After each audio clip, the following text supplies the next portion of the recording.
بسم اللہ الرحمن الرحیم والصلاة والسلام علی خاتم النبیین۔ مکۃ المکرمہ میں ایک بہت طاقتور شخص جس کا نام رکانہ تھا، یہ رہا کرتا تھا، ماہر پہلوان تھا۔ لوگ دوسرے شہر سے اس رکانہ نامی پہلوان سے کشتی کرنے کے لیے آیا کرتے تھے اور یہ ان پر غالب آ جاتا، ان سے جیت جایا کرتا تھا۔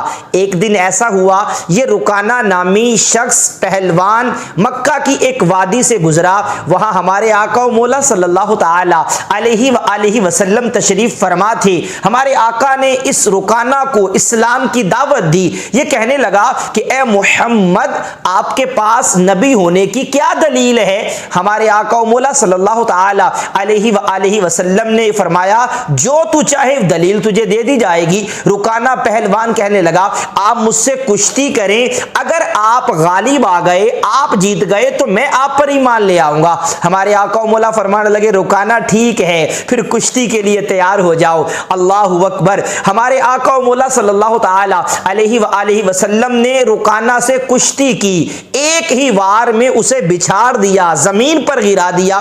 وہ بڑا حیران ہوا، بڑا متعجب ہوا، دوبارہ کشتی کرنے کا اس نے عرض کیا۔ ہمارے آقا و مولا دوسری بار بھی آگے بڑھے اور اسے زمین پر گرا دیا۔ وہ بڑا حیران تھا، یہ معاملہ کیا ہے کہ میں اتنا طاقتور پہلوان، دوسرے شہروں سے لوگ کشتی کرنے کے لیے آتے ہیں تو میں ہی غالب آتا ہوں، لیکن نے دوسری بار بھی مجھے بچھاڑ دیا۔ اس نے تیسری بار عرض کی، ہمارے آقا و مولا نے تیسری بار بھی اسے زمین پر گرا دیا۔ اللہ اکبر۔ اس کے بعد وہ کلمہ پڑھ کے دامن اسلام سے وابستہ ہو گیا۔